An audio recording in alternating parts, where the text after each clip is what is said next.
It was a time when I used to have a lot of money, but the cocaine took away most of the money. So I had a truck, and I tried Hawaii for a little while, for about a year, and that didn't work too well. So I came back, got my truck, and decided to come back east, where I was originally from. Are you from Boston? No, I'm from Manchester, Connecticut.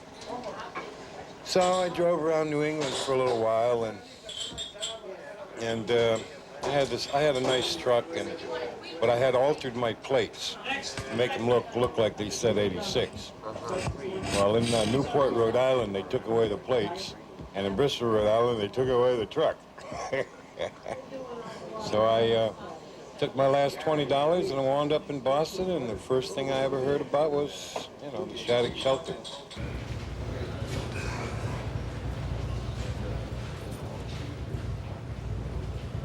Good morning, ladies. Time to get up.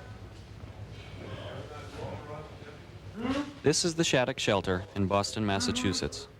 Each morning, over 100 men and women are awakened at 6 a.m. to a breakfast of oatmeal, toast, cereal, milk, coffee, and juice.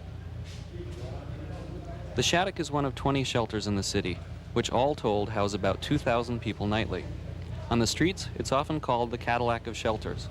It's clean here, it's quiet, and there's relatively little violence. Some people stay here for only a few days. They soon find an apartment or a job and move on.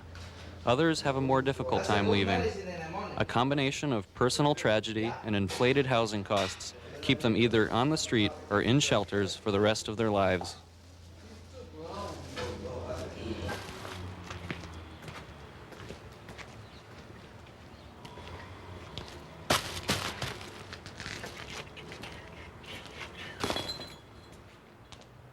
This is Peter.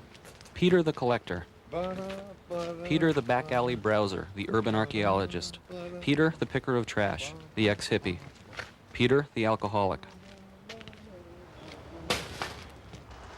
And this is Donald. Donald, the jack of all trades, the cutter of hair. Donald the epileptic. Donald the ex-convict. That's what I take off. And this is Patrick. Patrick, who was an abused child. Patrick, the rebel without a cause. Patrick, the lover of all animals. And this is Willie. Willie, the southerner who came north for work. Willie, the grandfather. And now, Willie, the invalid.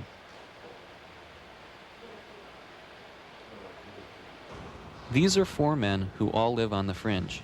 They have been victims. They have occasionally exploited the system. They are different from most people in the shelter in that they're willing to share their stories.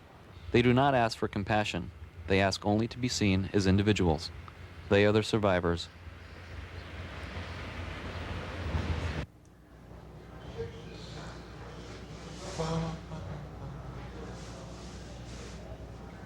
Peter has lived here for almost a year.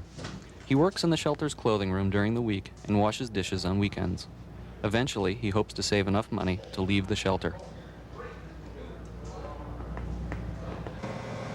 It's a mix and mingle situation with, because of the fact that we do have a respite unit here, we have to mix and mingle with people who are getting well. Then there are other people that flat out don't do any work. There's thieves and criminals and dope addicts and alcoholics in the shelter, and we have to mingle with these people. And there are a few people that are willing to work and try to get ahead in their lives, and they have to go through the negativity of mingling with negative people.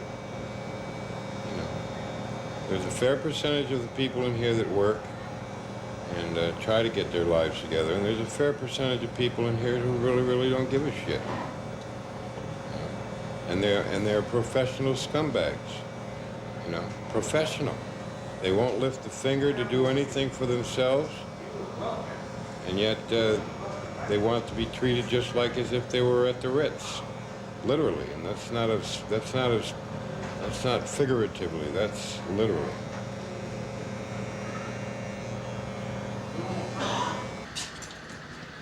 You got a mirror? Let me see.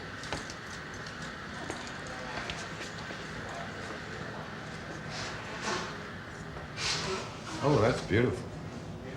Oh, yeah, that's nice. Sure, that's fine. Oh, you don't, that's fine. Where's my rat tail? That's fine, Donald. Do you want me to finish it? No, that's fine. It's good. Thank you. Here's one, and here's another one. And there's another one. You know what these are for, Donald? No, I have no idea. The next time you're down in the combat zone, you want to watch a dirty movie? That's what those are for. Okay, I'll try them on. Yeah, or pinball machines. You know, they sell them to you. So, I find a lot of those. So have a dirty movie on me, brother. Thank you, Donald. I think it looks really good. I think it's real nice, don't you? Donald used to cut hair professionally, but he quit after suffering a grand mal seizure that left him hospitalized for 3 months. Amongst his many professional skills, he also used to rob banks. When I got caught for bank robbery, I was in Long Beach. They extradited me from Long Beach to Chicago.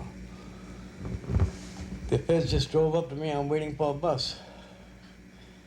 And they put a gun on me. Hey, Don, get in the car. I looked at him. I said, my name ain't Don. I said, my name is Jimmy. He said, okay, Jimmy, get in the car. I mean it, Jimmy, get in the car.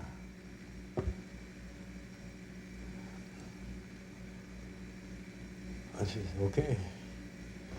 I got in the car and they cuffed me.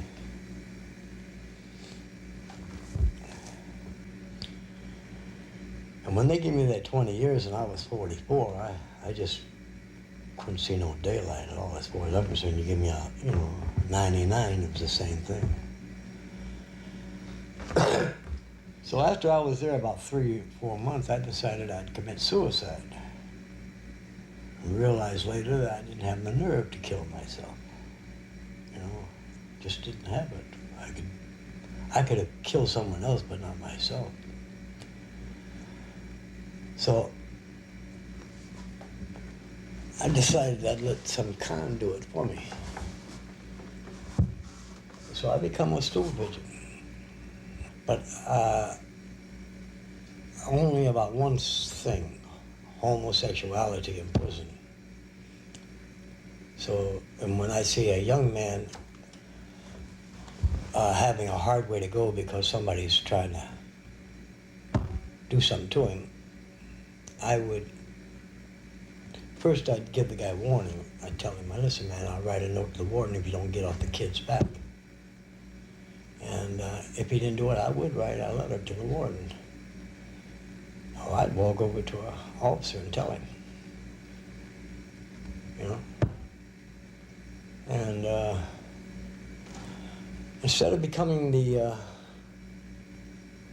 a target for a lot of people hurting me, I become the most liked con in the place because of it.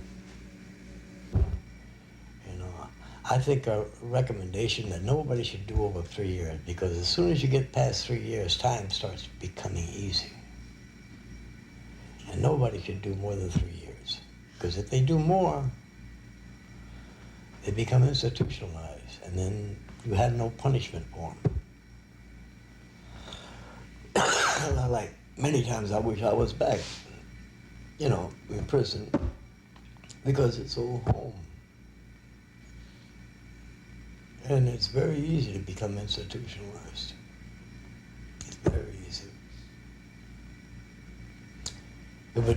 It's murder for you.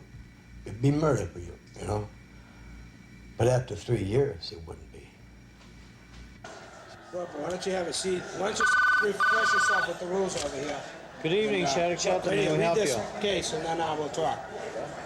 Did tie it up momentarily. Louis, lay some coins on me, brother. 25 cents. The Shattuck works on a reserved bed basis, and guests must be in by 5:30 in order to claim their beds. Dinner is served at 6, and lights